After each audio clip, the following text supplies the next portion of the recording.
কেটে গেছে 2 দিন। অনুভূতির ঝড়গুলো রানা ঝাপটাতে শুরু করেছে।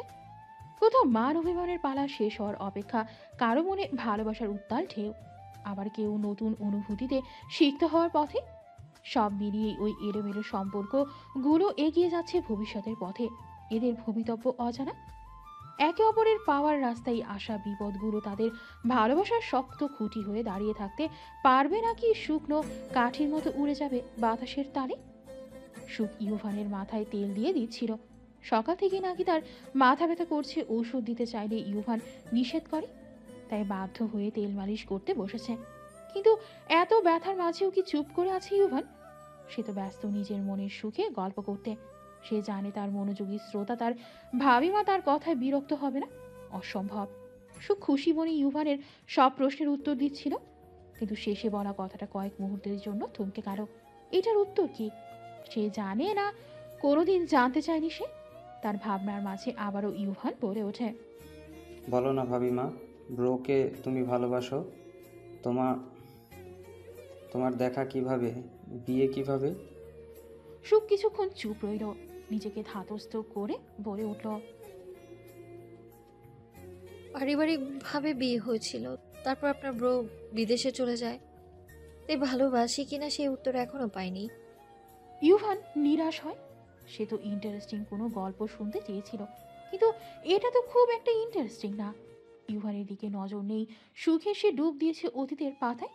তার বিয়ের দিন আর বাকি 5টা মেয়ের মতো বিয়ে নিয়ে তার ইচ্ছা, স্বপ্ন, ভয়, সুখ কিছু ছিল না। বিয়ের মানেই তো জানতো না সে। 13 বছরের এক মেয়ের আর যাই হোক এটা জানার কথা না। সে তো তখন নিজের বাবা মার শোকে কাতর ছিল, আর তার পরিবার টাকার জন্য তার দরদাম করছিল। কথাটা মনে পড়তেই তাচ্ছিল্য হাসির সুখ। সুখ ইউভানের ঘর থেকে বেরিয়ে আসতেই দরজার বেল বেজে ওঠে। সুখ নিচে যায় না, কারণ বাহিরের মানুষ হলে সমস্যা হবে। এই বাড়ির বাহিরে তার কোনো অস্তিত্ব নেই। কাজের মেয়েটা দরজা খুলতে একজন কুরিয়ার বয় একটা পার্সেল ধরিয়ে চলে যায়। সুখ ভ্রু কুচকে ফেলে, কারণ সে স্পষ্ট শুনেছিল মিতু আপা তার নামই বলেছে। এই বাড়িতে তাকে পার্সেল পাঠানোর মানুষ কে আছে? সুখ নিচে নেমে আসে, মিতু আপার থেকে পার্সেল নিয়ে উল্টে পাল্টে দেখতে থাকে। ঠিক তখনই নিচে নেমে আসে এই বাড়ির ছোট পুত্রবধূ, অর্থাৎ রায়ানের স্ত্রী বর্ষা। কাল রাতেই বাড়িতে ফিরেছে তারা সপরিবার। এতদিন বিদেশে হলিডে এনজয় করছিলেন ওনারা। তুমি কি নতুন কাজের মেয়ে নাকি? হোয়াট এভার, এক কাপ গ্রিন টি দিয়ে যাও দ্রুত। আর কাজের মেয়ে এইসব পার্সেল আসে কিভাবে এই বাড়িতে? টাকা চুরি টুরি করো নাকি? অবশ্য ছোট লোক বাড়ির মেয়েদের কিছু বাজে স্বভাব তো থাকবেই। বর্ষার কথায় সুখের চোখ ছলছল করে ওঠে। সে কোনোদিনও কারো কাছে এতটা বাজেভাবে অপদস্থ হয়নি, কিন্তু এই বাড়িতে প্রবেশ করার পর থেকে অপমান ব্যতীত আর কিছুই পায়নি সে। মিতু আপা প্রতিবাদ করতে চাইলে সুখ ওর হাত চেপে ধরে। মিতু আপার রাগ হয় এই মেয়েটা সবার এত বাজে ব্যবহার কেন মেনে নেয়। তিনি সুখকে যেদিন প্রথম এই বাড়িতে আসতে দেখেছিলেন, সেদিন সুখ ছিল রাজকন্যা। বাবা মায়ের কতটা আদুরে ছিল তা তাকে দেখলেই বোঝা যেত। চঞ্চল হরিণীর এই হাল করেছে মির্জারা। তাদের কি বুক কাঁপেনি, খারাপ লাগেনি? মিতু আপা গ্রিন টি করে দিলে তা নিয়ে বর্ষার ঘরে গিয়ে নক করতেই ভেতর থেকে আদেশ ছুড়ে দেয় বর্ষা, এখানে এসে রেখে যাও, আমি আর উঠতে পারবো না। সুখ চুপচাপ মাথা নিচু করে কাপটা রেখে চলে যেতে নিলেই পেছন থেকে বর্ষা বলে ওঠে, কাজের মেয়ে কাজের মেয়ের মতো থাকবে। পর পুরুষের সাথে এত ঢলাঢলি ভালো না। আহিয়ান ভাইয়ার থেকে দূরে থাকবে। ও আমার ছোট বোনের হবু জামাই, কথাটা মাথায় রাখবা। সুখ হাসলো। নিজের স্বামীর সাথে অন্য কারো বিয়ের কথা শুনে যতটা খারাপ লাগলো, তার থেকে দ্বিগুণ কষ্ট হলো নিজের চরিত্র নিয়ে এতটা বাজে মন্তব্য শুনে। খুব ইচ্ছা করে প্রতিবাদ করতে, কিন্তু না, সে জবাব দেবে না। তার কাজ এটা না, তার কাজ ভিন্ন, তার উদ্দেশ্য ভিন্ন। আর একবার উদ্দেশ্য হাসিল হয়ে গেল, সবার মুখ সে আর দেখবে না কোনোদিনও না। বক্স নিয়ে নিজের ঘরে প্রবেশ করতেই থমকে যায় সুখ। গোল গোল চোখে তাকিয়ে থাকে বিছানার উপর ল্যাপটপ নিয়ে বসে কাজ করতে থাকা আহিয়ানের দিকে। সুখে বুঝে উঠতে পারে না নিজের আলিশান রুম ছেড়ে এই পুরুষের এখানে কি কাজ। সে কি বুঝতে পারে না সুখ আজকাল তার আশেপাশে আসলেই কেমন হারিয়ে যায়? সে কি বোঝে না সুখের চোখ আজকাল তাকেই খুঁজে বেড়ায়? সে কি জানে না সুখের মন তার বিরুদ্ধে গিয়ে শুধু এই ভয়ঙ্কর পুরুষটার কথা বলে?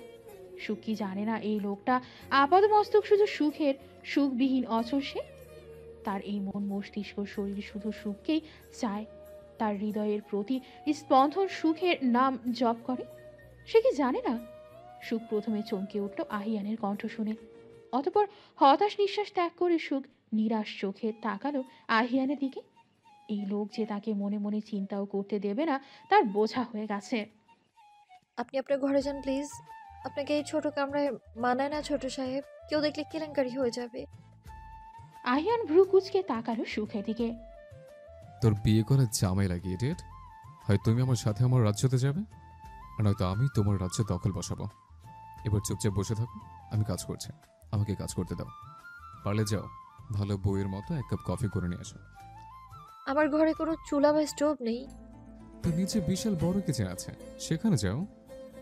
সুখ মাথা নিচু করে মিনমিন করে বলে ওঠে। ওখানেও আমার প্রবেশ নিষিদ্ধ। আহিয়ান শান্ত চোখে তাকায় সুখের দিকে। সুখ দেখতে পায় না আহিয়ানের সেই দৃষ্টি। দেখলে হয়তো এই দৃষ্টির মায়া থেকে নিজেকে বাঁচাতে পারতো না। সুখ হঠাৎ নিজের হাতে টান পড়ায় হতবিহ্বল হয়ে পড়ে। কই নিয়ে যাচ্ছেন আমাকে ছোট সাহেব? প্লিজ ছাড়ুন, ব্যথা পাচ্ছি আমি। ব্যথা পাচ্ছে। কথাটা কানে যেতেই হাত ছেড়ে দেয় আহিয়ান। সুখ স্বস্তির নিঃশ্বাস নিতে না নিতেই আহিয়ান সোজা সুখকে কোলে তুলে হাঁটা ধরে। সুখ হতভম্ব হয়ে যায়। ছাড়ার জন্য ছোটাছুটি করতেই রাগে চোখে তাকায় আহিয়ান। সেদিকে খেয়াল দেওয়ার সময় কই সুখের? সে তো নিজের মতো ছোটার জন্য ছটফট করতে ব্যস্ত। আহিয়ান সুখকে নিচে নিয়ে নেমে উচ্চ স্বরে ডেকে ওঠে। মা, দাদু, কই সবাই? তোমাদের এই মুহূর্তে নিচে চাই আমি, জলদি এখানে এসো। আহিয়ানের কণ্ঠ এতটাই তীব্র ছিল সবার কানে এক ডাকেই কথা চলে যায়। রেণুকা বেগম হতভম্ব হয়ে নিচে নেমে আসেন। এক এক করে সবাই সেখানে উপস্থিত হয়, শুধুমাত্র শরীফ মির্জা বাদে। আজ একটা সপ্তাহে বেশি হয়ে গেল তিনি বাড়িতে আসে না। কেউ না জানলেও চারজন মানুষ ভালো করেই জানে তার ফিরে আসার কারণ। ড্রয়িং রুমের পরিবেশ থমথমে হয়ে আছে, কারো মুখে কথা নেই। মুখোমুখি দাঁড়িয়ে আছে মা ছেলে। আহিয়ান বরাবরই অবাধ্য ছেলে, সে তাই করেছে যা তার মনে চেয়েছে, এটা এই বাড়ির সবাই জানে। আহিয়ানের রাগান্বিত মুখটা দেখে আজ রেণুকা বেগমের ভয় হচ্ছে। ছেলের রাগ সম্পর্কে তিনি অবগত, কিন্তু নিজের ছেলের হাতের দিকে তাকিয়ে তিনি স্বস্তিও পাচ্ছেন। এই মেয়েটার প্রতি তার রাগ, ভীষণ রাগ, কিন্তু তার মানে এই না সে চায় না তার ছেলে আর এই মেয়ের সংসার ভাঙুক। আহিয়ানের এই বাড়ির প্রবেশ সুখকে সব অধিকার দিয়ে দিয়েছে, কিন্তু জড়তার জন্য রেণুকা নিজে থেকে এটা সুখকে জানাতে পারেনি। তিনি ভেবেছিলেন দুইজন একসাথে এসেছে, তাহলে নিশ্চয়ই তাদের মাঝে সব ঠিক।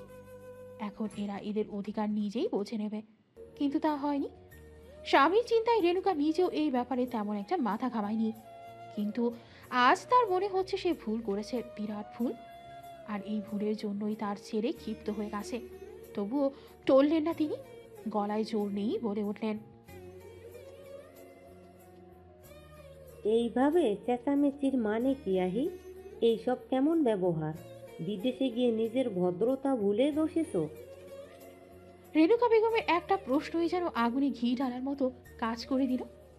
আহিয়ান হুঙ্কার দিয়ে উঠল। তার রাগের পরিমাণ সীমা ছাড়িয়েছে, যে কোনো মুহূর্তেই নিজের উপরে নিয়ন্ত্রণ হারিয়ে ফেলবে সে। এই পরিবার নিজের কতটুকু ভদ্রতা ধরে রাখতে পেরেছে। আমি এই বাড়ির বড় ছেলে, ভবিষ্যতে এই সম্পূর্ণ মির্জা এম্পায়ারের মালিক হব। আমি আহিয়ান আফরার মির্জা, আর সে আহিয়ানের স্ত্রী। একটা ছেলে কোথায় থাকবে কেন? কথাটা বলে পাশে থাকা টেবিলে লাথি বসিয়ে দেয়। সাথে সাথেই টেবিল ছিটকে পড়ে কয়েক হাত দূরে। সবাই ভয় পেয়ে যায়। বর্ষার মুখটা চুপসে যায়। সে জানত না সুখ আহিয়ানের স্ত্রী। আজ সকালের ব্যবহারের পরে আহিয়ান যে তার কি অবস্থা করবে ভাবতেই কেঁপে উঠল বর্ষা। নিজেকে ওই টেবিলের জায়গায় অনুধাবন করতেই শিউরে উঠল। তোমার স্ত্রীকে রেখে কেন গিয়েছিলে তাহলে? তোমাকে জোর করে বিয়ে করানো হয়েছিল বলেই তো আমরা কেউ মেনে নিতে পারিনি এই মেয়েকে। নিজের মায়ের কথায় সেদিকে শান্ত দৃষ্টি নিক্ষেপ করে আহিয়ান। আমাকে দিয়ে জোর করে আজ অবধি কয়টা কাজ করাতে পেরেছো মা? আজ পর্যন্ত আমার ইচ্ছা না থাকলে আমি কি করেছি বলতে পারো? দাদাভাই আমাকে জোর করো তো দূর, দুইবারে বেশি বলেও নি, সেখানে দেশ ছাড়ার পেছনে মেয়েকে দোষ দিচ্ছ। নিজের ছেলেকে চিনতে পারলে না মা? রেণুকা ছলছল চোখে তাকালো ছেলের শক্ত মুখের দিকে। আহিয়ানের শেষের কথাগুলো তার বুকটা ঝাঁঝরা করে দিয়েছে। আসলে কি সে তার ছেলেকে চিনতে পারেনি? সে কি তাহলে মা হিসেবে ব্যর্থ? আহিয়ান নিজের মাকে চুপ করতে দেখে তাচ্ছিল্য হেসে বলে ওঠে, এই বাড়ির যতটুকু আমার, ঠিক ততটুকুই আমার স্ত্রীর, কারণ সে আমার অর্ধ অংশ। আমার সব কিছুর উপরে তার বরাবর অধিকার আছে। আমি থাকি বা না থাকি, আমার স্ত্রীর মর্যাদা আমার সমান হবে। কথাটা যেন মাথায় থাকে সবার। আমার স্ত্রীর সব জিনিস আমার ঘরের সসম্মানে রেখে আসবে, আর দায়িত্বটা আমার ছোট ভাইয়ের একমাত্র বউ করবে। বর্ষা অবাক চোখে তাকালো। সে করবে মানে কি? সে আজ অবধি এক গ্লাস পানি তুলে খায়নি, আর সে কিনা সুখের জিনিস তুলে আনবে? কিন্তু আহিয়ানের কঠোর চোখের সামনে আর কথা বলার সাহস পেল না বর্ষা। মাথা নিচু করে মেনে নিল। এই সব কিছুতে খেয়াল নেই সুখের। সে তো ব্যস্ত আহিয়ানের মুখশ্রী অবিকল করতে। কোথায় থেকে ভালো লাগার দমকা হাওয়া এসে সুখকে আষ্টে পৃষ্ঠে জড়িয়ে ধরল। এ কেমন বেপরোয়া অনুভূতি আল্লাহ! কেন এই লোকের সব কাজ আমার মনকে দোলা দিচ্ছে? তার সব কাজে আজকাল আমি মুগ্ধ হচ্ছি, নিজের সাথে নিজেই লড়াই করে চলেছি। তার বলা প্রতিটা কথা আমার হৃদয়ে গহীনে ছেপে যাচ্ছে। এই কোন গোলক ধাঁধাতে আটকে যাচ্ছি আমি? আমার গন্তব্য তো এটা না, তাহলে কেন এই রাস্তায় আমি নিরুদ্দেশভাবে ছুটে যাচ্ছি? সুখের হুশ হাসি পুনরায় হাতে টান পড়ে। আহিয়ান আবার তাকে করে নিয়েই হাঁটা দেয় ছাদের উদ্দেশ্যে। সুখ এবার আর নামার জন্য ছটফট করে না, বরং নেশাক্ত চোখে তাকিয়ে থাকে আহিয়ানের চোখের দিকে, যেন চোখ দিয়ে আহিয়ানের মন পড়ার চেষ্টা করছে। আর মনেই সুখ মাথা রাখে আহিয়ানের বুকে। সাথে সাথে থেমে যায় আহিয়ানের কদম, টলে ওঠে তার পা। রাগের কারণে উজ্জ্বল হওয়া চোখগুলো পুনরায় শান্ত হয়ে যায়, কিন্তু আহিয়ানের ভেতরে থাকা হৃদয়টা অশান্ত হয়ে উঠেছে। আহিয়ানের পা চলছে না, নিজের ভর সামলাতে সে ব্যস্ত। সুখকে ওভাবেই করে নিয়ে সিঁড়িতে বসে পড়ে আহিয়ান। রেলিংয়ের সাথে মাথা ঠেস দিয়ে ধরে জোরে জোরে নিঃশ্বাস নিতে থাকে আহিয়ান, যেন কেউ তার নিঃশ্বাস আটকে রেখেছে। সুখের সেদিকে খেয়াল নেই, সে তো ব্যস্ত আহিয়ানের বুকে নিজের প্রশান্তি খুঁজতে। কিন্তু সে কি জানে তারই ছোট্ট কাজে আহিয়ানের ভেতর কতটা তোলপাড় হচ্ছে। সুন্দর একটা শাড়ি হাতে বসে আছে সুখ। কিছুক্ষণ আগেই শাড়ি আর একটা চিরকুট দিয়ে গেছে মিতু আপা। চিরকুটটাতে স্পষ্ট অক্ষরে একটা অ্যাড্রেস আর নিচে লেখা, দ্রুত চলে আসো, আমি অপেক্ষা করছি ডার্লিং। আহিয়ান? সুখ ডার্লিং শব্দটা শুনে কিছুটা ভরকায়, কারণ এর আগে আহিয়ান কোনোদিনও তাকে এই নামে ডাকেনি। সে বেশিরভাগ হ্যাপিনেস, জান, সুইট ব্লাড বলেই তাকে ডেকেছে। সুখ একবার ভাবলো আহিয়ানকে কল দিবে, কিন্তু সিঁড়িতে ঘটে যাওয়া ঘটনার পরে আর কল দিতে পারলো না, তার হাত কাঁপছে। সুখ তাই ঝটপট তৈরি হয়ে নিল, জীবনকে না হয় আরেকটা সুযোগ দিয়েই দেখলো খুব কাঁপছে, ক্ষতি হবে এতে। সুখ ঝটপট তৈরি হয়ে নিল। আহিয়ানের রুমেই বর্তমানে সে বসে আছে। আহিয়ান তাকে ছাদে নিয়ে গিয়ে 2 মিনিট সময় দিয়েছিল সম্পূর্ণ চিলেকোঠাকে ভালোভাবে শেষবারের জন্য দেখে নেওয়ার জন্য। 2 মিনিট সম্পূর্ণ হতেই পুনরায় কোলে তুলে আহিয়ান তাকে এই ঘরে রেখে কোথাও একটা চলে যায়। সুখ বের হতেই ড্রাইভার হাসি মুখে দরজা খুলে দিয়ে বলে উঠল, আপামনি আইছেন, স্যার আপনাকে নিয়ে যেতে বলছে। সুখ স্যার শুনেই আর কোনো কথা না প্রশ্ন না করেই উঠে যায়।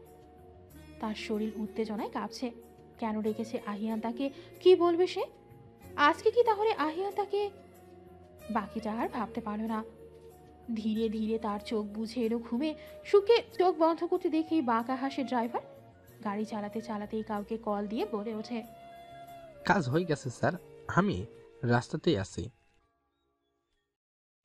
জি আচ্ছা স্যার। ছাদেই শুয়ে আছে আহিয়ান। আজ আবারও বৃষ্টি হচ্ছে, আর সে বৃষ্টির কাছেই নিজেকে সমর্পণ করেছে আহিয়ান নিজেকে। সুখের তখনকার ঘটনা যেন তাকে ভেঙে দিয়েছে। সে দেখেছে সুখের চোখে সে অনুভূতি, যে অনুভূতিগুলো সুখের চোখে দেখার জন্য কাতর ছিল সে। কিন্তু আহিয়ান যে পারবে না সে ভেঙে অক্ষত রাখতে। নিজেকে আজ বড্ড অসহায় লাগছে তার, ঠিক সে রাতের মতো। অতীত শুরু থেকে শোনা যাক। সদ্য কলেজে পা দিয়েছে আহিয়ান। আহিয়ান ছোট থেকে রাগী বয়সের সাথে সাথে সে রাগ নিয়ন্ত্রণে আসলেও গাম্ভীর্যতার সঙ্গী হয়ে উঠেছিল। কারো সাথে মিশতে চাইতো না সে। তার উপরে নিজের কিছু অদ্ভুত পরিবর্তনগুলো তাকে একা থাকতে বাধ্য করত। সেদিন মির্জা বাড়িতে অনুষ্ঠান ছিল, খুব বড় বড় জাঁকজমকভাবেই সেই অনুষ্ঠানের আয়োজন করেছিলেন শাহরিয়ার মির্জা।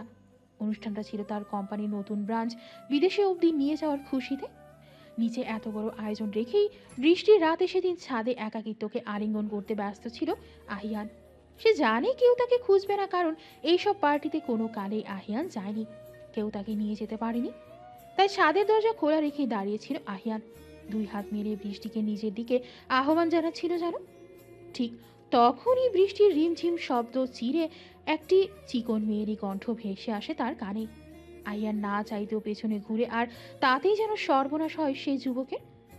শান্ত একাকিত্ব পছন্দ করা মনটা সেদিন তুমুলভাবে নিজের অস্তিত্ব জানান দিয়েছিল। এই যে ভাইয়া, বৃষ্টিতে ভিজো না, ঠান্ডা লেগে যাবে, এদিকে এসো তো। জ্বর হবে তো, তখন তুমি ব্যথা পাবা, চলে আসো, ভিজো না। আম্মু বলে অসময় বৃষ্টিতে ভিজতে হয় না। মেয়েটা এক নাগাড়ে কথাগুলো বলে থামে, কিন্তু সেদিকে কর্ণপাত করে না আহিয়ান। তার কানে মেয়েটার কোনো শব্দই আসছে না, শুধু দেখে যাচ্ছে এক জীবন্ত পুতুলকে। মেয়েটা এবার বিরক্ত হয়, কেউ তার কথা না শুনে তার খুব রাগ হয়। ছোট মেয়েটা নিজের বারবি জামাটা দুই হাত দিয়ে সামনে বৃষ্টির মধ্যেই এগিয়ে যায় আহিয়ানের দিকে। এতক্ষণ আগে নিজেই আহিয়ানকে বলছিল বৃষ্টিতে ভিজতে হয় না, এখন সে নিজেই বৃষ্টিতে ভিজে আহিয়ানের দিকে এগিয়ে গিয়ে তার পুরুষালী বাম হাত নিজের ছোট দুই হাতের সাহায্যে টানতে থাকে। কিন্তু 12 বছরের সুখ কি আর 19 বছরের আহিয়ানকে টানতে সক্ষম হবে? কিন্তু মেয়েটি সক্ষম হয়েছিল, কারণ আহিয়ান নিজেই মেয়েটার পায়ের সাথে তাল মিলিয়েছিল। আহিয়ানকে দরজার কাছে রেখে মেয়েটা কোথাও একটা দৌড় দেয়। আহিয়ান চেয়েও আটকাতে পারে না, শুধু স্মৃতি হিসেবে থেকে যায় মেয়েটার হাত থেকে ভেঙে যাওয়া একটি কাচের ছুরি। আহিয়ান সেটাই নিজের কাছে যত্নে রেখে দিয়েছিল। বাকিটুকু আমি শোনাই। আমি আমি আহিয়ান সেখান থেকে চলে যেতেই মেয়েটা ছুটে আসে নিজের মাকে নিয়ে, কিন্তু আশেপাশে কাউকে না দেখে ছলছল চোখে তাকায়। কয়েক মুহূর্ত আগে দেখা হওয়া যুবকের চিন্তায় সে কি কান্না পেয়ে যায়। তার কান্না দেখে মহিলাটি হাসি মুখে বসে পড়ে তার সামনে। কাঁদে না সুখ পাখি, তুমি না পড়ি, আর পরীরা কাঁদলে যে প্রকৃত উদাস হয়। তুমি কি চাও তারা উদাস হোক? সুখ মাথা নাড়ায় দুই দিকে, মানে সে চায় না। মহিলাটি আলতো হেসে মেয়েকে নিয়ে চলে যায়। এখানে তারা থাকবেন না তিনি। মেয়ে তার এমনিতেই ভিজে গেছে, এই ভেজা অবস্থায় এখানে থাকলে ছোট্ট সুখের জ্বর আসবে। ছোট সুখ মায়ের হাত ধরে এগিয়ে যাচ্ছিল, মাঝপথে দেখা হয় তার শরীফ মির্জার সাথে। শরীফ মির্জার সাথে স্বল্প পরিচিত মনিরা বেগম তবুও হাসি মুখে সালাম দিয়ে ভালো মন্দ জিজ্ঞেস করতেই লক্ষ্য করলেন শরীফ মির্জার নোংরা দৃষ্টি তার 12 বছরের ছোট সুখের দিকে। ঘৃণায় গা গুলিয়ে উঠল মনিরা বেগমের। শরীফ মির্জা আদর করার বাহানায় সুখকে ছোঁয়ার আগেই মনিরা বেগম নিজের মেয়েকে কোলে তুলে শরীফ মির্জাকে থেকে বিদায় নিয়ে এক প্রকার পালিয়ে গেলেন। কিন্তু দৃষ্টির আড়াল হলেও নিজের মেয়েকে বাঁচাতে পারলেন না শরীফ মির্জার নোংরা ভাবনা থেকে। সেদিন আহিয়ান আর সুখ আলাদা হয়েছিল। যাওয়ার সময়ও সুখের অবচেতন মন খুঁজেছিল আহিয়ানকে। সুখকে গাড়িতে উঠিয়ে মনিরা বেগম আর হামিদ ইকবাল রায়হান পদবি চেঞ্জ করেছি যান শাহরিয়ার মির্জাকে বিদায় জানাতে। ওরা যেতেই সুখের দৃষ্টি যায় গাছের পেছন দিক থেকে আসা আরও রোশনির দিকে।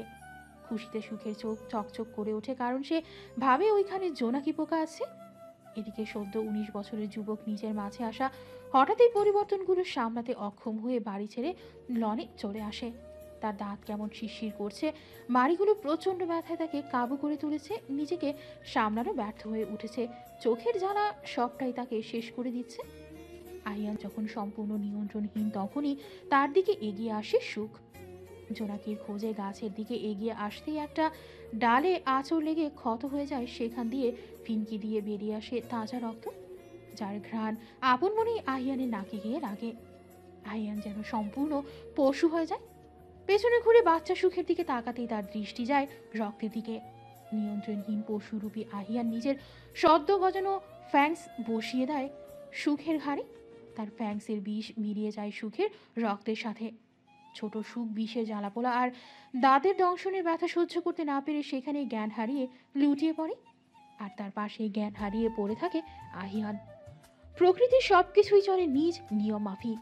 কেউ এতে হস্তক্ষেপ করতে চাইলে তার পরিণতি হয় ভয়ঙ্কর।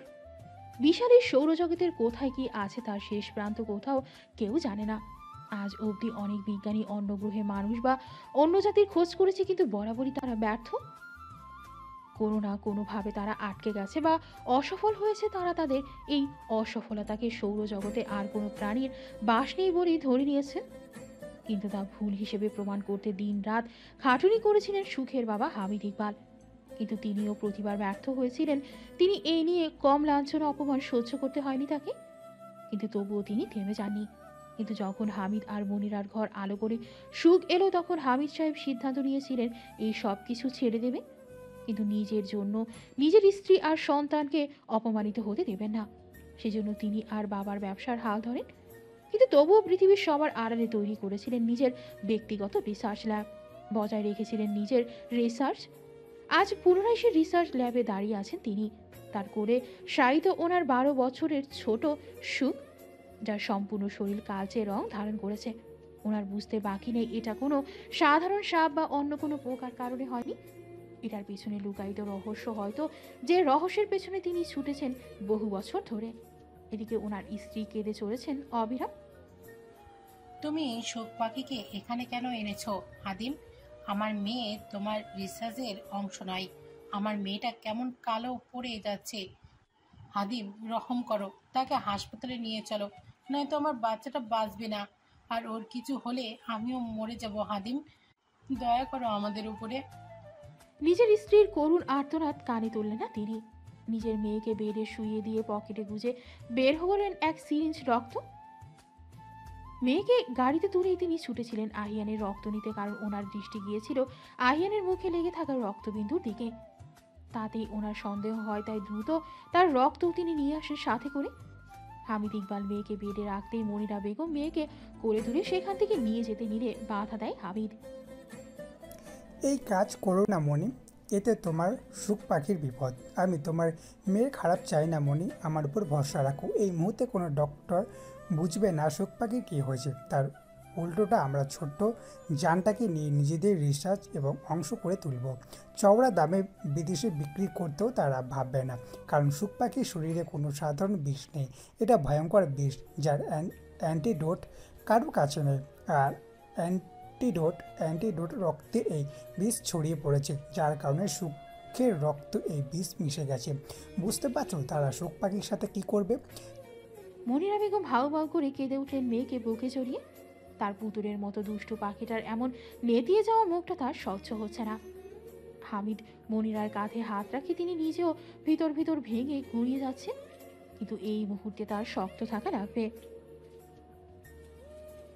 আমার মেয়েটা এইভাবে কতক্ষণ নিঃশ্বাস নিবে হাদিম?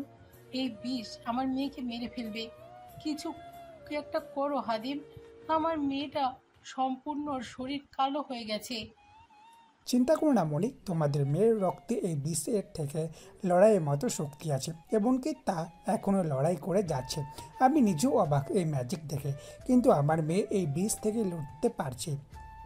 কিন্তু আমাদের কাছে বেশি সময় নেই, দ্রুত তাকে শুইয়ে দিয়ে আর হাত বা ডলতে থাকো। মনিরা বেগম মাথা নাড়ালেন, তিনি হামিদের কথা মতো কাজ করলেন। এদিকে হামিদ আহিয়ানের রক্ত নিয়ে পর্যবেক্ষণ করতে থাকলেন। অদ্ভুতভাবে আহিয়ানের রক্তে সুখের বিষ রক্তের কিছু ফোঁটা দিতেই রক্তের রং বদলাতে শুরু করল। আহিয়ান রক্ত স্বাভাবিক রক্তের মতো না, কিছুটা কালচে ভাব, তাতে কিন্তু সুখের বিষ রক্ত আর আহিয়ানের রক্ত মিলিয়ে দিতেই সে রং বদলে সোনালি রং ধারণ করে, যা স্বাভাবিক মানুষ দেখলে অবাক হতে বাধ্য। হামিদ ভয়ে ভয়ে সে অ্যান্টিডোট সুখের শরীরে ইনজেক্ট করতে কয়েক মিনিটের ব্যবধানে সুখের শরীরের রং বদলাতে শুরু করে। হামিদ আর মনিরা খুশিতে আত্মহরা হয়ে যায়, কিন্তু সুখের জ্ঞান ফিরতে সময় নাই 3 দিন। 3 দিন পরে নিজেদের বাড়িতে ফিরতেই 4 দিনের বেলায় সেখানে উপস্থিত হন শরীফ মির্জা। মোটা অঙ্কের টাকার বিনিময়ে কিনে নিতে চান তিনি সুখকে। হামিদ ইকবাল রাগান্বিত স্বরে ওনাকে পুলিশে দেওয়ার হুমকি দিলে তিনি ভয় পাওয়ার পরিবর্তনে উচ্চস্বরে হেসে উঠলেন।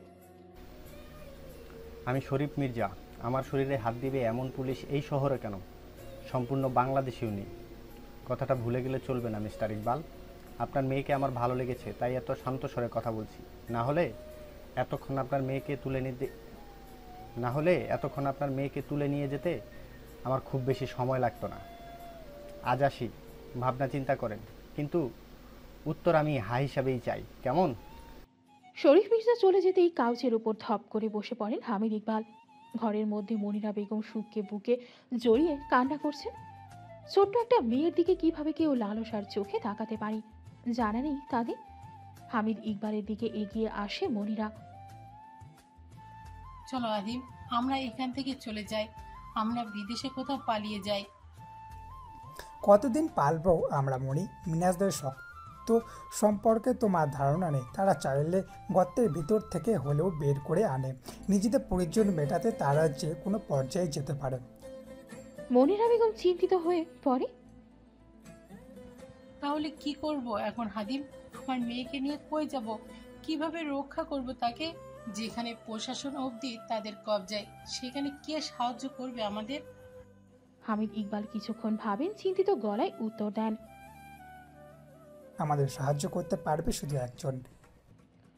মনিরা বেগম উৎসুক কণ্ঠে জিজ্ঞেস করেন।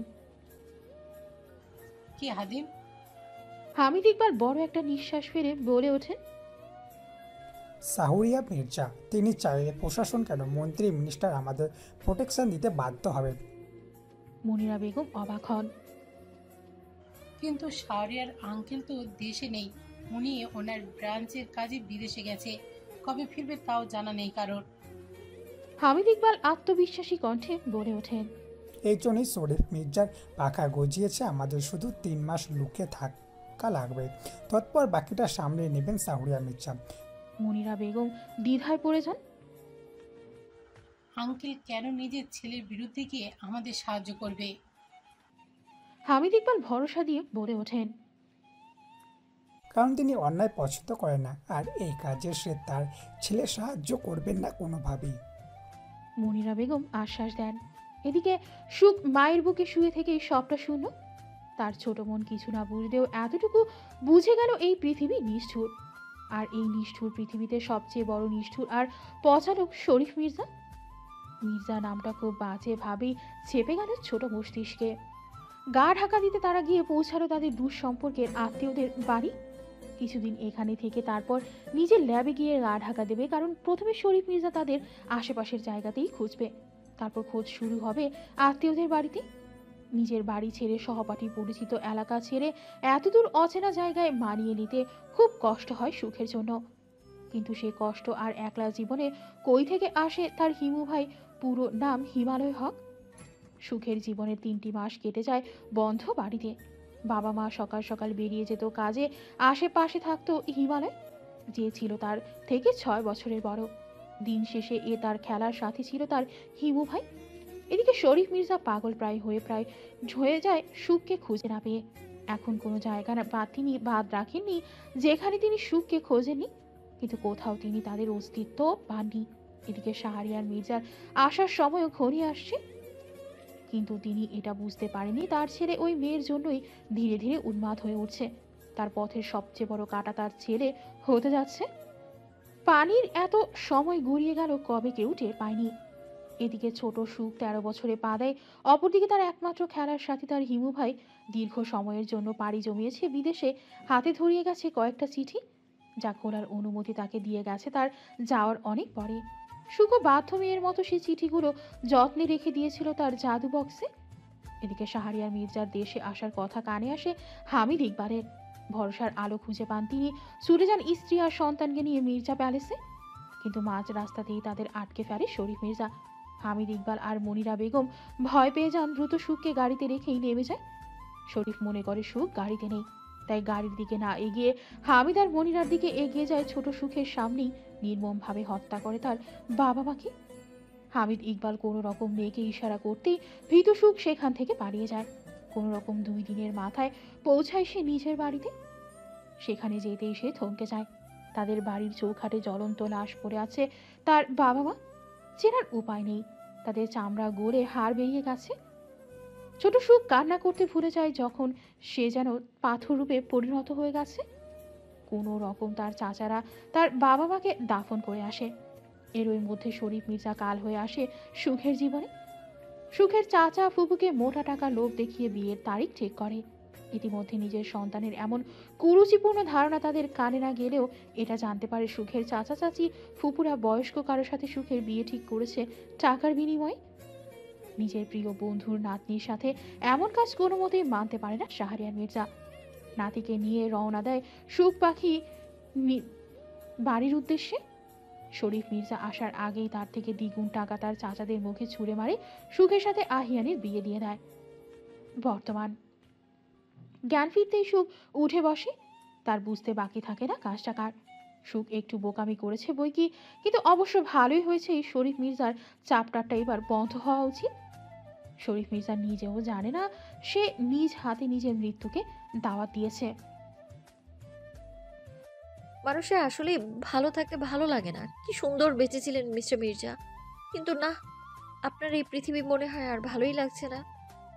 কথাটা বলেই হেসে দেয়, আবার নিজেই অবাক হয়।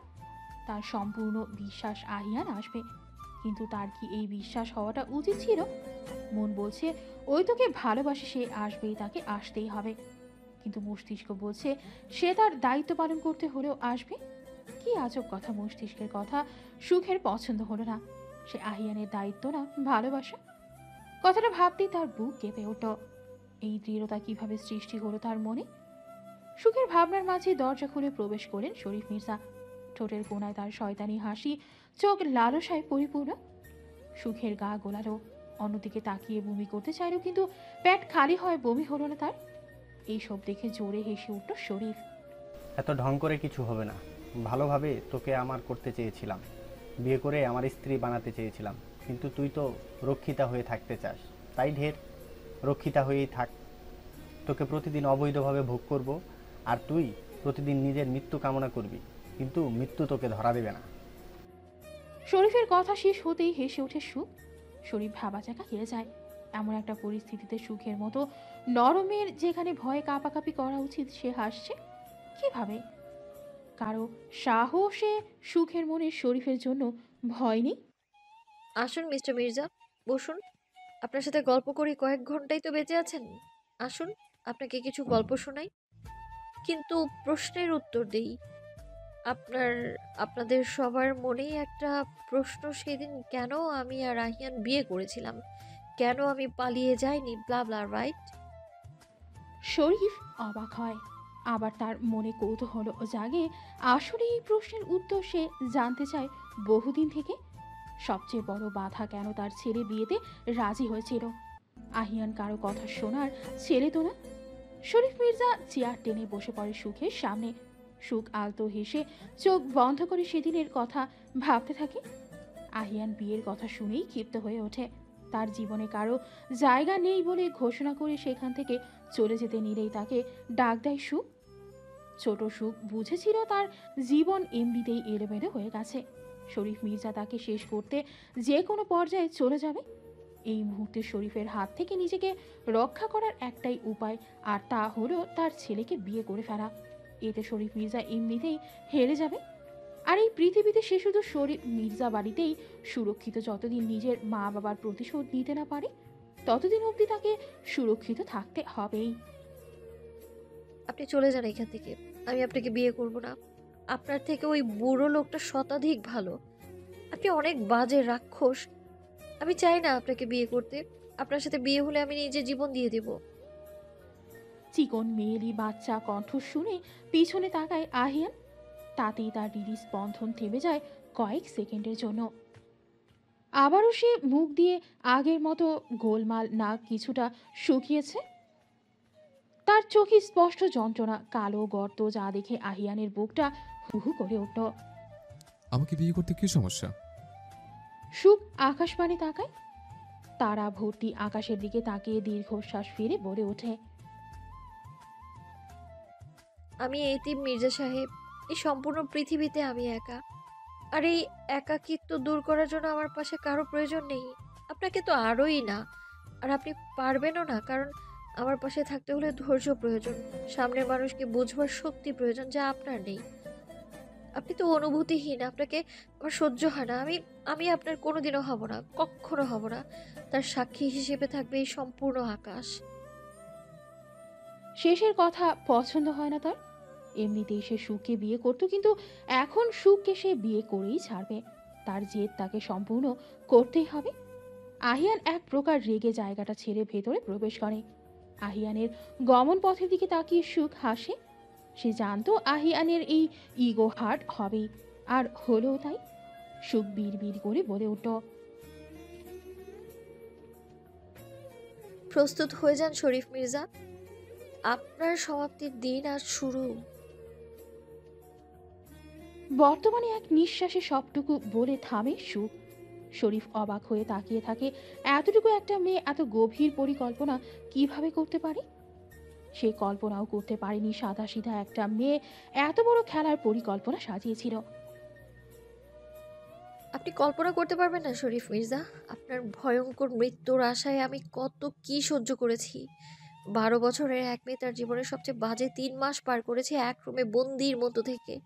কয়েক মাসের ব্যবধানে নিজের চোখের সামনে নিজের মা বাবার মৃত্যু দেখেছে, তাদের ভিক্ষা চাইতে দেখেছে। নিজের মেয়ের প্রাণের ভিক্ষা চেয়েছিল এক মা। নিজের বাবা মায়ের জ্বলন্ত লাশ নিজের জীবনের 7টা বছর নষ্ট করতে দেখেছে। শরীফ তাকায় সুখের চোখের দিকে। এই প্রথম তার ভয় হয়, সুখের চোখে প্রতিশোধের আগুন দেখতে পাচ্ছে সে। শরীফ সেখান থেকে চলে যায়, আজকেই দেশ ছেড়ে চলে যাবে সে সুখকে নিয়ে। আহিয়ান কালো হুডি আর জিন্স পরে মুখে মাস্ক লাগিয়ে বের হতে নেবে, তখন তার পথ আটকে দাঁড়ায় মিতু আপা। আহিয়ানকে এই সময় এখানে দেখে অবাক হয়েছেন তিনি। বাবা, আপনি এখানে? আপনারা এত তাড়াতাড়ি বাড়ি চলে এলেন? সুকমা কি আপনার ঘরে? আহিয়ান শান্ত দৃষ্টি নিক্ষেপ করে বলে ওঠে, আমার মাকে নিতে চাচ্ছি খালা, আপনি খাবার তৈরি রাখেন, 1 ঘন্টার মধ্যে আমরা ফিরে আসবো। মিতু আপা অবাক হন। আহিয়ানের কথার আগা মাথা কিছুই বুঝতে পারেননি তিনি, তাই চুপচাপ রান্নাঘরে চলে গেল। 10 তলা বিল্ডিং এর সামনে দাঁড়িয়ে আছে আহিয়ান, তার পাশেই ইউভান এদিক ওদিক ভুলকি দিয়ে দেখছে। এখানে কেন এসেছো ব্রো? অনেকদিন হলো তুই রক্ত খাসনি, তাই ভাবলাম তোকে রক্ত খাওয়াই, কি বলিস? ইউভানের চোখ দুইটা চকচক করে ওঠে। আসলে অনেকদিন হলো রক্ত পায় না সে, কিন্তু কাউকে তো বলতেও পারছিল না। জানালার গ্রিলে মাথা ঠেকিয়ে বসে আছে সুখ, দৃষ্টি দূর আকাশে চাঁদের দিকে। আশ্চর্যজনকভাবে তার ভয় লাগছে না। শরীফ মির্জা কিছুক্ষণ পরে এলেন হাতে খাবার নিয়ে। অপেক্ষা করে লাভ নেই, কেউ আসবে না তোমাকে বাঁচাতে, চাই চুপচাপ ঢং না করে খেয়ে নাও। সুখ শান্ত দৃষ্টিতে তাকায় শরীফের দিকে। এত খাতিরদারি করার প্রয়োজন নেই মিস্টার মির্জা, নিজে খান। আর কিছুক্ষণ পরেই আপনার খাওয়া চিরতরের জন্য বন্ধ হতে চলেছে। খেয়ে দিয়ে সুস্থ থাকুন, আমি বাড়িতে গিয়ে খেয়ে নিব। শরীফ মির্জার রাগের শরীর জ্বলছে। এতটুকু একটা মেয়ের মনে তার জন্য বিন্দু মাত্র ভয় নেই কেন? কই থেকে সে এত সাহস পাচ্ছে? কার সাহসে সে এতটা উঠছে? আর কিছুক্ষণ পরে এই মেয়েটা কই থাকবে এই মেয়ে নিজেও জানে না। তবু কিসের এই তেজ? কার ভরসায় এত লাফাচ্ছিস তুই? কে দিচ্ছে তোকে এত সাহস? মনে রাখ, কেউ আসবে না তোকে বাঁচাতে, কেউ না। সুখ হাসিয়ে, ভালোই তো, কেউ যখন আসবে না তখন ভয় পাচ্ছেন কেন মির্জা সাহেব? আপনার তো ভয় পাওয়ার কথা না, আপনার তো উল্লাস করার কথা। তাহলে কেন আপনার কপালে চিন্তার বলিরেখা? আপনি খুব ভালোভাবেই জানেন আপনার কাল হয়ে কে আসছে আর আমি কার সাহসে উড়ে বেড়াচ্ছি। শরীফ রেগে সুখের চুল খামচে ধরে।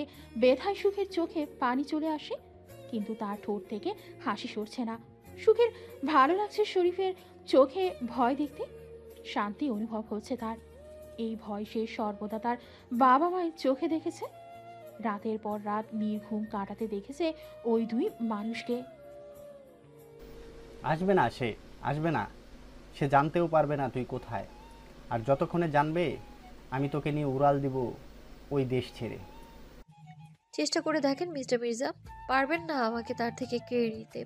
আমার উপরে আসা এক একটা আঘাতের মূল্য সে আপনাকে দিবে মিস্টার মির্জা। সে আপনার এই চোখ দুটা গালিয়ে দিবে আমাকে নোংরাভাবে দেখার জন্য। আপনার এই হাত দুটা, আপনার শরীর থাকবে না আর। মির্জা সাহেব, থাকবে না, শুধুমাত্র অপেক্ষা করুন আপনার নির্মম মৃত্যুর জন্য। আমার খুঁজতে সে পাতাল অবধি চলে আসবে, আর এখানে আসা তার জন্য খুব একটা বড় বিষয় না। ভুলে যাবেন না লন্ডনে কি হয়েছিল। সব ব্যবস্থা আমার করা শেষ। আমি অবধি পৌঁছানোর আগে সে তার জমের কাছে পৌঁছে যাবে। তুই জানিস এই মুহূর্তে তুই কোথায় আছিস? তুই 10তলা বিল্ডিংয়ের উপরে আছিস। এই 10তলা বিল্ডিংয়ের প্রতিটি ইউনিটে এমন এমন লোক আছে যাদের সাথে লড়াই তো দূরের, কয়েক সেকেন্ডের মধ্যে তার গর্দান আলাদা হয়ে যাবে। সুখ হো হো করে হেসে ওঠে। শরীফ অবাক হয় সুখের এমন হাসি দেখে। শরীফের শরীর কেমন ছমছম করে ওঠে ভয়। সুখ ফিস ফিস করে বলে ওঠে, যদি সে সোজা 10তলায় চলে আসে? শরীফ চোখ বড় বড় করে তাকায়, যা দেখে সুখের হাসি থামে না। শরীফ রেগে সুখকে ধাক্কা দিয়ে ফেলে দিয়ে সেখান থেকে চলে যায়। এদিকে সুখ তাল সামলাতে পারে না, মাথা গিয়ে সোজা আঘাত খায় ব্যাড স্ট্যান্ডের সাথে। কপালে হাত দিয়ে দেখে সেখান থেকে রক্ত বের হচ্ছে। সুখ সে রক্ত দেখে আর মনেই বলে ওঠে, সুইট ব্লাড। সুখের পাশের ঘরেই শরীফ অনবরত ড্রিঙ্ক করতে থাকে। ইতিমধ্যে তার কানে আসে প্রচণ্ড ঝড়ের আওয়াজ। মনে হচ্ছে সম্পূর্ণ বিল্ডিং নড়ছে। কিন্তু এই পরিষ্কার মৌসুমে এমন ঝড় আসবে কেন? শরীফ দ্রুত জানালা দিয়ে বাইরে তাকাতেই দেখতে পায় চারিদিকে ধোলা দিয়ে ভর্তি হয়ে গেছে। বাহিরে দেখার মতো অবস্থা নেই। শরীফের খটকা লাগে, সে প্রবেশ করে সুখের ঘরের দিকে। সুখ আরামসে খাটের উপর বসে গুনগুন করছে আর পা দোলাচ্ছে। শরীফের সম্পূর্ণ শরীর রাগে ঝলসে যাচ্ছে, কিন্তু তাকে নিজের রাগ কাবু করতে হবে। কারণ সুখের শরীরে আঁচড় দেওয়া মানে তার বিরাট ক্ষতি। এমনিতেই কপালে কাটার দাগ। শরীফ কল দেয় আর তলাতে থাকা নিজের গার্ডকে। ওইদিকের কি অবস্থা সাহেব? সাহেব লোকটা ব্যথায় কাতরাতে কাতরাতে বলে ওঠে, বস পালিয়ে যান বস, এরা দুইজন খুব ভয়ঙ্কর। একজন হিংস্র বাঘের ন্যায় ছিঁড়ে ফেলেছে, আরেকজন তাদের শরীরে সমস্ত রক্ত খেয়ে ফেলছে বস। সাহেব কিছু বলতে পারে না, আর তার চিৎকার শুনে শরীফ ভয়ে শিউরে ওঠে। তার হাত পা কাঁপছে তার অনবরত। শরীফের এমন অবস্থা দেখে সুখ বলে ওঠে, কি ব্যাপার মিস্টার মির্জা? দ্য গ্রেট শরীফ মির্জার কপাল বেয়ে ঘাম পড়ছে, তাও আবার এসি রুমে। এটা কি মানা যায়? শরীফ সুখের থুতনি আঁকড়ে বলে ওঠে, ওই কিভাবে জানলো তুই কোথায়? ওর তো জানার কথা ছিল না। আর 8তলা অবধি কিভাবে পৌঁছালো সে? কিভাবে? জবাব দে। জবাবটা না হয় আমি দেই শরীফ মির্জা। শরীফের ঘাড় বেয়ে সূক্ষ্ম ঘাম বেয়ে গেল পিঠ দিয়ে, তার কলিজা কাঁপছে, ভয় লাগছে তার। কি আজব! কিন্তু না, এইভাবে তো সে শেষ হবে না কোনোদিনও না। শরীফ নিজের পেটের কাছে গুজে রাখা চাকুটা বের করে সুখের গলায় চেপে ধরে, যা দেখে আহিয়ান হাসে। চেয়ারের শরীর এড়িয়ে দিয়ে বলে ওঠে, এমন বাচ্চা মতো তোমার থেকে আশা করিনি ড্যাড। কবে বড় হবে তুমি বলো তো? এসব সিনেমাটে কাজ করা বন্ধ করো। তোমার ছেলেদের অবস্থা কি করেছে এর আগে দেখোনি? তারপরও কোন বোকামিতে কাজ করেছ? কে তুমি? কি তোমার পরিচয়? তুমি আমার ছেলে হতেই পারো না, এটা সম্ভব না। নিজের পরিচয় বলো। একজন সাধারণ মানুষের দ্বারা তাদের মারা এতটা সহজ না। জবাব দাও। কথাটা বলেই রেগে সুখকে জানালা দিয়ে ছুঁড়ে ফেলে দেয় শরীফ মির্জা। ঘটনাটা এত দ্রুত ঘটে যায় যে আহিয়ান ঠাহর করতে পারে না। সুখের চিৎকারে আহিয়ানের হুঁশ ফিরে কোনো দিক না তাকিয়ে সুখের পেছনে দৌড়ে ঝাঁপিয়ে পড়ে। সুখ অশ্রুসিক্ত নয়নে তাকিয়ে আছে আহিয়ানের দিকে। মৃত্যু বুঝি এইবার নিশ্চিত। কিন্তু এই পাগল তার পেছনে কেন লাফালো? তার কি নিজের জানের প্রতি মায়া নাই? সুখ চোখ বন্ধ করে ফেলে। তার 1 সেকেন্ড পরেই নিজেকে আহিয়ানের বাহুডোরে আবদ্ধ পেতেই তার চোখ মেলে তাকায় সুখ। সাথে সাথে সুখে অধৈর্যরা আঁকড়ে ধরে আহিয়ান। তার বুক কাঁপছে, আর 1 সেকেন্ড এদিক ওদিক হলেই সে হারিয়ে ফেলত সুখকে। কিন্তু সুখের নজর আহিয়ানের পিঠে থাকা বিশাল বড় ডানার দিকে। আহিয়ান সুখের ঠোঁট ছেড়ে তার কপালে অধর ছুঁয়ে বুকে জড়িয়ে ধরে। সুখ আহিয়ানের বুকে মাথা রেখে হিসাব মিলাতে থাকে, কিন্তু বারবার আহিয়ানের শরীর থেকে আসা তীব্র ঘ্রাণ তার তালগোল পাকিয়ে দিচ্ছে। মাটিতে নামতেই আহিয়ান সুখের সারা মুখে চুমু খায়। তুমি ঠিক আছো হ্যাপিনেস? এই শরীফ মির্জা তোমাকে কোথাও ছুঁয়েছে? তোমাকে ব্যথা দিয়েছে? আহিয়ানের চোখ যায় সুখের কপালের দিকে। সাথে সাথে আটকে উঠে সে। সেখানে অধর ছুঁয়ে দিতেই কেঁপে ওঠে সুখের সর্বাঙ্গ। সুখের কোমর জড়িয়ে বলে ওঠে, ভয় পেয়েছিলে? না। আহিয়ান হাসে। সুখও সে হাসি দেখে লজ্জা পায়। হঠাৎ সে তাকায় আহিয়ানের ডানা দিকে, হাত বাড়িয়ে ছুঁয়ে দিতেই অবাক হয়। আপনি কে ছোট সাহেব? আহিয়ান কিছু বলার আগেই তার কানে আসে বন্দুকের ট্রিগারের শব্দ। সাথে সাথে সুখকে নিজের বুকে ঢুকিয়ে পাখা দিয়ে শিল বানিয়ে দেয়। আর তখনই শুরু হয় গুলি বর্ষণ। সুখ কেঁপে ওঠে, ভয় আশ্রে পৃষ্ঠে জড়িয়ে ধরে। ভয় নেই সুইট ব্লাড, আমি থাকতে কারো সাহস নেই তোমাকে ছোঁয়ার। আর সেখানে তো তুমি আমার বুকে আছো হ্যাপিনেস। গুলি শেষ হতেই আহিয়ান পেছনে ঘুরে তাকায়। সবাই ইতিমধ্যে ভয়ে পালিয়েছে। শরীফ পালাতে নেবে তার আগেই আহিয়ান তাকে ধরে ফেলে। সুখের কথা মতোই শরীফের চোখ দুইটা গাড়িয়ে দেয়। শরীফের হাত দুইটা উপড়ে ফেলে। শরীফের শরীর থেকে ফিনকি দিয়ে রক্ত গড়িয়ে পড়ে। আহিয়ান সে অবস্থাতেই আগুন ধরিয়ে দেয় শরীফের শরীরে। সুখ স্বস্তি নিয়ে তাকিয়ে দেখে শরীফের শেষ হয়ে যাওয়া। কিন্তু সে শান্তি বেশিক্ষণ টিকে না, কারণ তার চোখের সামনেই রাস্তায় লুটিয়ে পড়ে আহিয়ান।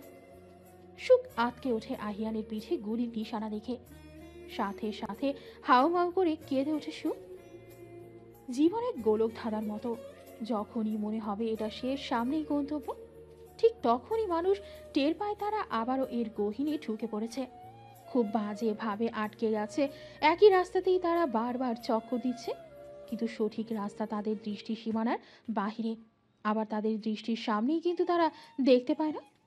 বিশাল নদীর সামনে বসে আছে শ্রাবণী। মায়া ভরা আখি যুগলের নিচে কালো গর্ত বসে গেছে।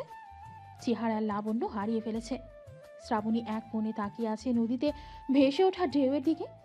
মেঘলা আকাশ, হয়তো কিছুক্ষণের মধ্যেই আকাশ ভেঙে নামবে অবিরাম ধারায় পানি। আর সে পানিতে নিজেকে বিলিয়ে দেবে শ্রাবণী। এতে যদি তার কষ্টটা কিছুটা লাঘব হয়। শ্রাবণীর ধারণা ঠিক হলো। মিনিট দুই পরে আকাশ ভেঙে নেমে এলো বৃষ্টিকণা, কিন্তু বৃষ্টির পানি ছুঁয়ে দিতে পারছে না শ্রাবণীকে। শ্রাবণী বিরক্ত হয়ে উপরে তাকাতেই দেখতে পেল সাদা রঙের ছাতা। শ্রাবণী দীর্ঘশ্বাস ফেলে বলে ওঠে, কেন এসেছেন বাড়ি? আপনাকে কতবার বলবো আমি আপনাকে ভালোবাসি না। আমাদের এক হওয়া সম্ভব না। বাড়িতে এমন হলে আমি পারবো না তাদের ছেড়ে দিয়ে বিয়ে নামক বাঁধনে বাঁধতে। সুখের অবস্থা দেখতে পান না আপনি? মিঠা ভিতর ভিতর শেষ হয়ে যাচ্ছে, তবুও যান্ত্রিক নিয়মে নিজেকে ব্যস্ত রাখার মিথ্যা চেষ্টায় নেমেছে। আর মা, তার কথা তো বাদই দিলাম। বাবা আর ভাইয়া যাওয়ার পরে নিজেকে একটা ঘরে আটকে ফেলেছে। দাদাভাই শোকে শয্যাশয়ী হয়ে গেছে। এইগুলো অগোছালো জীবনের ভিড়ে কিভাবে আমি আমার জীবন সাজাতে ব্যস্ত হব বলতে পারেন মারিদ? আমি একটা স্বার্থপর হতে পারবো না। কথাটুকু বলতে বলতেই কেঁদে দিল শ্রাবণী। কিন্তু অপর পাশ থেকে কোনো শব্দ তার কানে এলো না। শ্রাবণী ভেজা চোখে মাথা তুলে তাকালো। বৃষ্টির পানিতে ভিজে চলেছে 32 বছরের পুরুষ। শক্ত গ্রীবা বেয়ে গড়িয়ে পড়েছে জলবিন্দুর সাথে হয়তো অশ্রুকণাও। পুরুষালী এক হাত দিয়ে ধরে আছে ছাতা, আরেক হাত পকেটে স্থান পেয়েছে। দীর্ঘ সময় নিশ্চুপ থাকার পরে মারিদ বলে উঠল, তুমি নিজের ভাই হারালে, আমিও আমার সবচেয়ে কাছের শত্রু হারিয়েছি, যার সাথে আমার চলাফেরা ছিল, আমার সব অনুভূতিগুলো ভাগাভাগি করার মানুষ ছিল। যে ছেলেটা বিচলিত হলে আমিও বিচলিত হতাম, যার জন্য সবটা ছাড়ার আগে দ্বিধাবোধ করিনি। তুমি তোমার ভাই হারালেও আমি আমার জীবনের একটা অংশ হারিয়ে ফেলেছি।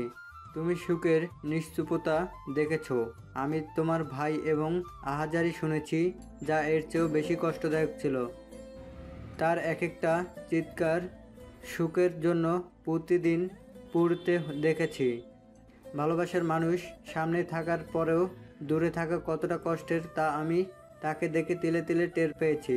আর তুমি বলো আমি বুঝবো না? বুঝতে পারছেন তাহলে কেন প্রতিদিন জেদ করছেন? কেন? আমার ভাইকে খুঁজে এনে দিন না মারিদ। আমার ভাইকে না আনলেও আপনার শত্রুকে এনে দিন। আপনাকে টেক্কা দেওয়ার মানুষটাকে নিয়ে এনে দিন। ওই বাচ্চা মেয়েটার হাসি আর স্বাভাবিক জীবন ফিরিয়ে দেওয়ার জন্য হলেও ওই দুই মানুষটাকে নিয়ে এসে দিন না মারিদ। কান্না করতে করতেই শ্রাবণী নিজের শরীর এড়িয়ে দিল মারিদের গায়ে। মারিদ শক্ত হয়ে দাঁড়িয়ে আছে। সে যে চেষ্টা করছে না তা না, প্রতিটা দিন সে এই এক চেষ্টাতেই তো লেগে আছে। কিন্তু বরাবর ফলাফল শূন্য। কারণ আহিয়ান তো এই দেশে নেই, সে কোন জায়গায় আছে এই বিশাল ইউনিভার্সের ঠিক কোন জায়গায় আছে সে জানে না। এত বিশাল জায়গার শুরু কিংবা শেষ কোনোটাই জানা নেই কারো। মারিদ মনে মনে বলে উঠল, কোথায় তুই আহিয়ান? ফিরে আয়, আমাদের জন্য না হলেও তোর সুখের জন্য ফিরে আয়।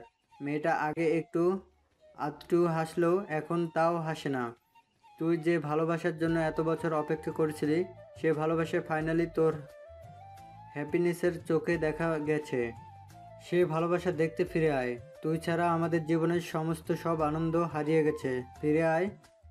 কেটে গেছে 2টা বছর। সেদিন শরীফ মির্জাকে মারার পরে ঠিক কি হয়েছিল কেউ কিচ্ছু জানে না, শুধুমাত্র সুখ ছাড়া। কিন্তু সুখ সেদিনের কোনো কথাই উচ্চারণ করে না। কোথায় আহিয়ান আদৌ বেঁচে আছে না মারা গেছে কেউ জানে না। একদিনের ব্যবধানে আহিয়ান আর ইউভান কই গেল, কেন গেল কেউ জানে না। শুধু এতটুকু জানে তারা নিজেদের সাথে সুখ সহ বাকি সবার হাসি কেড়ে নিয়ে চলে গেছে ওই একটা মানুষ। বিশাল কনফারেন্স রুমে দাঁড়িয়ে আছে সুখ। পড়াশোনার পাশাপাশি আহিয়ানের ফার্মাসিউটিক্যাল এর কোম্পানি সে সামলাচ্ছে। দীর্ঘ 45 মিনিটের মিটিং শেষ করে নিজের কেবিনে এসে চেয়ারে শরীর এড়িয়ে দিতেই চোখ গেল একটা পাখার উপরে গাঢ় নীল রঙের পাখাটা হাতে নিতেই নিঃশব্দে কেঁদে উঠল সুখ। চোখের সামনে ভেসে ওঠে আহিয়ানের রক্তাক্ত শরীর। সে কাল রাত্রির কথা স্মরণে আসতেই সুখের খিঁচুনি উঠে গেল। নিঃশ্বাস নিতে না পেরে হাত পা ছাড়তেই কেবিনের দরজা খুলে দ্রুত পায়ে প্রবেশ করে এক বলিষ্ঠ পুরুষ। সুখের এমন অবস্থা দেখে ঘাবড়ে যায়। তাড়াতাড়ি সুখের হাত ধরে মেসেজ করতে করতে বলে ওঠে, শান্ত হও রূপা, কাম ডাউন। চোখ বন্ধ করো, কল্পনা করো তুমি খুব সুন্দর জায়গায় আছো। তোমার চারিপাশে প্রজাপতি উড়ে বেড়াচ্ছে, তুমি হাসছো, তাদের সাথে খেলছো। চোখ বন্ধ করে নিজেকে কল্পনা করে সে হাসছে প্রজাপতি নিয়ে, তাকে ঘিরে উড়ে বেড়াচ্ছে অসংখ্য প্রজাপতি। কিন্তু হঠাৎ সব প্রজাপতি উড়ে যায় আর সে জায়গা ভরে যায় ঈগল দিয়ে। সুখ তাদের থেকে রক্ষা পেতেই দৌড় দেয়। ঠিক তখনই এক পুরুষালী বুকে লেপ্টে যায় সে। চিরপরিচিত হৃদস্পন্দন কানে আসতেই শান্ত হয়ে যায় সুখ। 2 হাত দিয়ে আঁকড়ে ধরে মানুষটাকে। সুখ টের পায় মানুষটার ঠোঁট কিছুটা প্রসারিত হলো। সাথে সাথে তার কানে গম্ভীর পুরুষালী কণ্ঠ ভেসে আসে, আমি ফিরছি হ্যাপিনেস, খুব জলদি। আমার হওয়ার জন্য তৈরি থাকো সুইট ব্লাড। আমার সাথে মিশে যাওয়ার জন্য আমার মাঝে এবার তুমি ডুবে যেতে বাধ্য হবে হ্যাপিনেস। আর কিছু সময় আমার উষ্ণ বুকে তোমার মহল হবে, যে মহলে তোমার রাজ্য হবে। আর সে মহলের রাজের উপরে শুধু তোমার আধিপত্য চলবে। সুখ চোখ মেরে তাকায়। আবারও একই ভাবনা সুখ যায়। ভাবতে যাক না কেন সমাপ্তি হয় অতি পরিচিত পুরুষের আলিঙ্গনে আর তার বলা নেশাক্ত কিছু বাণীতে। কিন্তু তার অপেক্ষা ফুরোয় না। 2 বছরের অপেক্ষা আর কতটা দীর্ঘ হতে চলেছে সে জানে না। এখন কেমন লাগছে রু, সুখ? সুখের ধ্যান ভাঙে। সে তাকায় চশমা পরিহিত সুদর্শন পুরুষের দিকে। আপনি এখনো জাননি হিমু ভাই? হিমালয় হাসে, মনে মনে বলে ওঠে, তোমাকে ছেড়ে তো আমিও কোনোদিনও আমি যেতে চাইনি রূপা, কিন্তু আমাকে প্রতিবার তোমাকে ছেড়ে যেতে হয়েছে।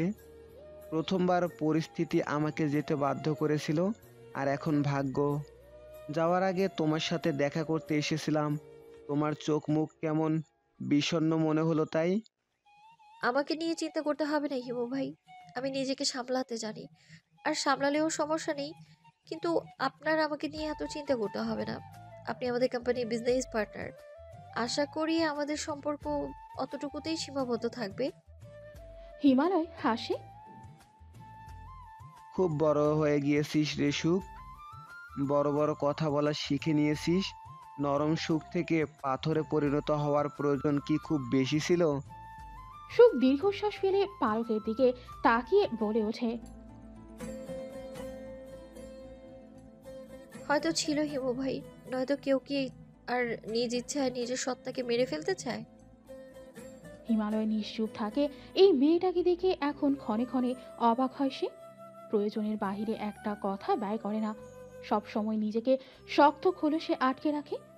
অজানা এক কষ্ট যেন তাকে সব সময় তাড়া করে বেড়ায়। তার পরিচিত সুখ যে এমন ছিল না, সে ছিল বাচাল প্রাণবন্ত। ঘুম থেকে উঠতেই নিজেকে আহিয়ানের বুকে দেখে চমকে উঠে সুখ। দ্রুততার সাথে উঠতে গিয়েও বাধা পড়ে সে। ঘুমন্ত আহিয়ানের সুদর্শন মুখটা দেখে মুহূর্তেই শীতল হয়ে আসে সুখের চোখ জোড়া। নিজের কম্পিত হাত দিয়ে ধরতে চায় আহিয়ানের তৈলাক্ত মুখ, আহিয়ানের লালচে অধর। সুখ নিজের নিষিদ্ধ ইচ্ছাগুলোকে আজ বাস্তবায়িত করবে বলে ঠিক করল। হাত বাড়িয়ে আহিয়ানের মুখে স্পর্শ করতেই আহিয়ান নীলচে রঙের পালকে বদলে গেল। সাথে সাথে ঘুম ভেঙে গেল সুখে। এক রাশ ব্যথা নিয়ে চোখ মেলতেই টের পেল সুখ আজ আবারও একই স্বপ্ন দেখেছে সে। 2 বছর ধরে এই একটা স্বপ্নই দেখে আসছে সে। সুখ বিড়বিড় করে বলে উঠল, সেদিন আপনি এসেছিলেন ভালোবাসার আলিঙ্গন নিয়ে, আজ আমি সে ভালোবাসার দিকে হাত বাড়িয়েছি, কিন্তু দেখুন আজ আপনার আলিঙ্গন আমাকে ধরা দিচ্ছে না, ছুতে দিচ্ছে না আপনার বুকের বাম পাঁজর। জাতীয় সৃষ্টি আমার, এ কেমন ছলনা আপনার। মাল্টি ইউনিভার্স যে সম্পর্কে প্রায় অনেকেরই সন্দেহ রয়েছে। অনেকের ধারণা একই রকম দেখতে মহাকাশে আরও গ্রহ উপগ্রহ মিল্কি ওয়ে গ্যালাক্সি আছে যা বিজ্ঞানীরা এখনও খুঁজে বের করতে পারেনি। অনেক গল্প কিংবা কার্টুনেও এর উল্লেখ আছে, কিন্তু বাস্তব জীবনে এর ধারণা কোনো প্রমাণ নেই। তাই এটা কল্পকাহিনীতেই সীমাবদ্ধ। কিন্তু এটা সম্পূর্ণ মিথ্যা না, কারণ রিনিয়াস গ্রহেও প্রাণীর অস্তিত্ব রয়েছে যা ভিনাসের বিপরীতেই রয়েছে।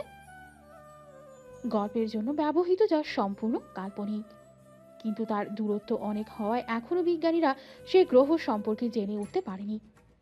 রেনিয়াস গ্রহ পৃথিবীর মতো না, সেখানে মানুষের না জীবন্ত প্রাণীর বসবাস, যারা সম্পূর্ণ মানুষের মতো, শুধু চেহারাটা আর লেজটা প্রাণীর মতো।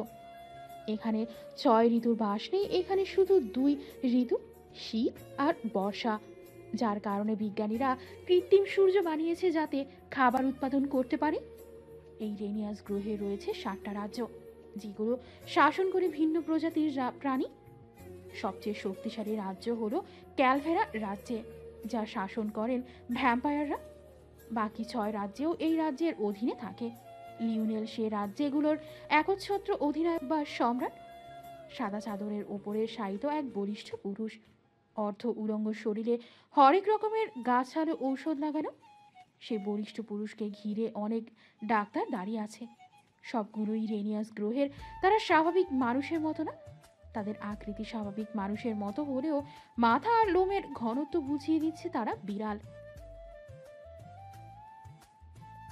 2টা বছর হয়ে গেল, প্রিন্স কি আর উঠবে না? বড় কুইন প্রতিদিন এসে একরাশ নিরাশা নিয়ে ফিরে যাচ্ছে। কিং ও ধীরে ধীরে হাল ছেড়ে দিচ্ছেন। আমরা কি তাহলে ব্যর্থ? ক্যারিওয়ের কথা শুনে বাকি ডাক্তারগুলো নিরাশ হলেন। তাদের কাছে এই প্রশ্নের জবাব নেই। এমন না যে তারা চেষ্টা করছে না, কিন্তু বরাবরই তারা ব্যর্থ। কোনো চিকিৎসা, কোনো ঔষধ কিছু কাজ করছে না। এটা আমার মেডিকেল সায়েন্স এর আয়ত্তের মধ্যে নেই। ক্যারিও এবার কোনো চমৎকারই ওনাকে সুস্থ করতে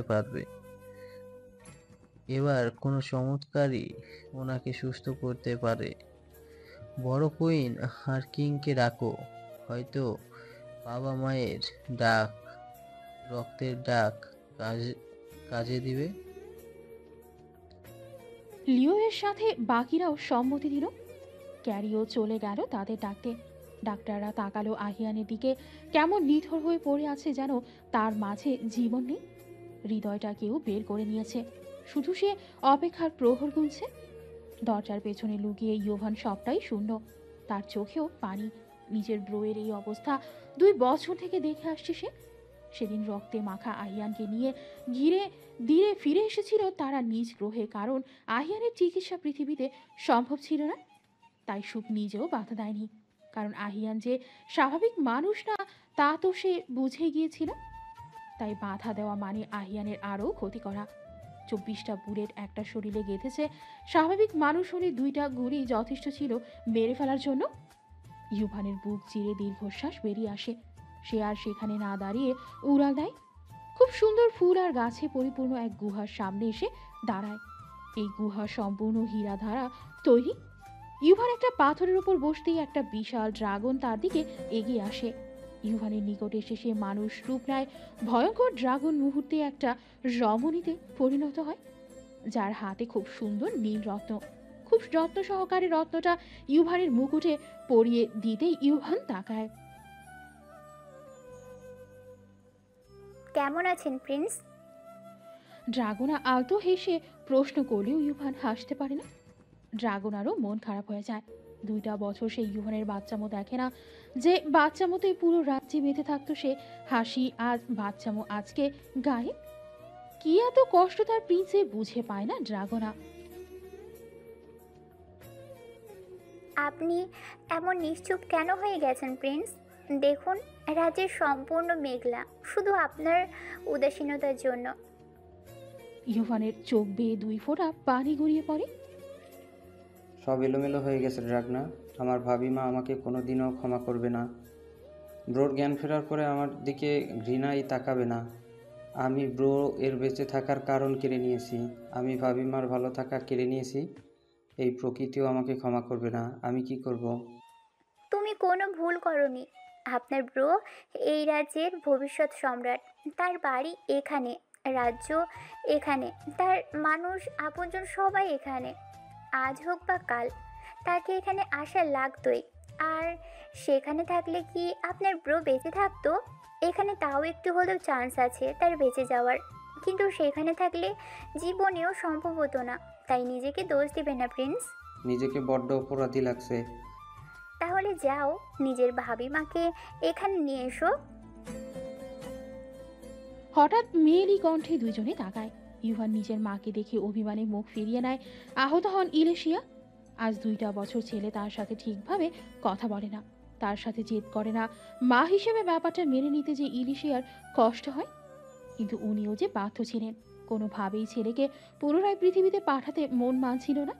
কিন্তু এখন যে ইউভানকে যেতে দিতে হবে। বড় একটা নিঃশ্বাস নিয়ে বলে ওঠে ইলেশিয়া। আর কতদিন মায়ের সাথে রাগ করে থাকবা পুত্র? যাও, তোমার ভাবি মাকে নিয়ে আসো এখানে। তোমার বাবা অর্থাৎ সম্রাট নিজেই ইউভান অবাক এর চোখে অনুমতি তাকায়। দিয়েছে। কথাটা তার বিশ্বাস হচ্ছে না। সেটা তার মুখের ভঙ্গি দেখেই বুঝতে পারল ড্রাগনা। সে ইউভানের হাতে আস্তে করে চিমটি দিয়ে বলে উঠল। ইউভান এবার বাচ্চাদের মতো খুশি। সম্রাট অনুমতি দিয়েছে প্রিন্স। যান, আপনার ভাবিমাকে নিয়ে আসুন। লাফিয়ে উঠে ড্রাগনাকে জড়িয়ে ধরে। হঠাৎ এমন কাজে হকচকিয়ে ওঠে ড্রাগনা। ইউভানের স্পর্শ তার মনকে মুহূর্তেই এলোমেলো করে ফেলে। সাথে কুইনের সামনে এমন পরিস্থিতিতে লজ্জাও পায় বেশ। অবশ্য ইলেশিয়ার এই দিকে তেমন কোনো লক্ষ্য নেই। সে তা ব্যস্ত ছেলের এত মাস পরে ফুটে ওঠা হাসির দিকে। তিনি মনে মনে বলে ওঠেন, তোমার নামের সাথে তোমার মিল আছে সুখ। তোমার নাম নিতেই যে আমার ছেলেটা প্রাণবন্ধু হয়ে গেল। কি জাদু আছে তোমার মধ্যে মেয়ে? তোমাকে দেখার জন্য যে আমারও তর্স হয়েছে না। ইউভান ড্রাগনাকে ছেড়ে পড়ে উঠল। আমাকে খুব সুন্দর সুন্দর কিছু রত্ন দিবা ড্রাগনা। আমি আমার ভাবি মায়ের জন্য চুড়ি বানাবো তা দিয়ে। কি সুন্দর লাগে জানো ওইগুলো যখন ভাবি মা হাতে পড়ে। ড্রাগনার চুরি জিনিসটা চিনল না, কিন্তু ইউভানের হাসি মুখ দেখে স্বাচ্ছন্দ্যে এগিয়ে গেল রত্ন নেওয়ার জন্য। এই পুরো কিংডমে তাকে দেখে সবাই ভয় পায়, শুধুমাত্র এই একটা ছেলে যে তাকে বন্ধুর মতো মনে করে তার সাথে কথা বলে, তার একাকিত্ব দূর করে। এই বাচ্চা স্বভাবের যুবক কবে কোন সময় ড্রাগনার শক্ত হৃদয়কে দখল করেছে সে নিজেও বুঝতে পারেনি। কিন্তু দিন শেষে একটা কথা চরম সত্যি, সে হলো ড্রাগন, যার কর্তব্য হলো রক্ষা করা এই কিংডমকে, এই পাহাড়কে। আর ইউভান হলো প্রিন্স। তাদের বন্ধুত্বই যেখানে মেনে নেওয়া যায় না, সেখানে অন্য কোনো সম্পর্ক। ব্যাপারটা হাস্যকর বটে। বাংলাদেশে আহিয়ানের ঘরে আহিয়ানের পাখার একটা পালক হাতে নিয়ে গুটিসুটি হয়ে শুয়ে আছে সুখ। তার পরনে আহিয়ানের শার্ট, যা থেকে ভেসে আসছে আহিয়ানের সুঘ্রাণ। সুখের উত্তাল মনকে শান্ত করতে এই একটাই উপায় অবশিষ্ট তার কাছে। কিন্তু আজকাল এতেও যেন সুখের মন ভরছে না। খুব করে আহিয়ানের সান্নিধ্যে চাইছে সে, কিন্তু তা কি সম্ভব? কোথায় আপনি আহিয়ান? আমাকে দুঃখের ভেলায় ভাসিয়ে কই হারিয়ে গেলেন আপনি? আপনি নিজে তো বাধ্য করেছিলেন আমায় আপনাকে ভালোবাসতে, অথচ আজ যখন আপনাকে আমি চাইছি আপনি কেন আবারও চলে গেলেন? প্রতিবার কেন আমাকে বিপদ থেকে মুক্ত করে চলে যান দূরে? কেন থাকেন না আমার কাছে আপনি? আপনি কি আর ফিরবেন না আহিয়ান? নিজের দুনিয়ায় গিয়ে কি আমায় ভুলে গেলেন আপনি? সুখ ডুকরে কেঁদে ওঠে। হঠাৎ তার চোখ যায় তার হাতে থাকা পালক জ্বলে উঠল। নিস্তেজ পালকটা হঠাৎ করে হাওয়ায় ওড়ার জন্য ছটফট করে উঠল। সুখ হতভম্ব হয়ে তাকিয়ে দেখল নীলচে রঙের পালকের লাল হয়ে যাওয়ার দৃশ্য।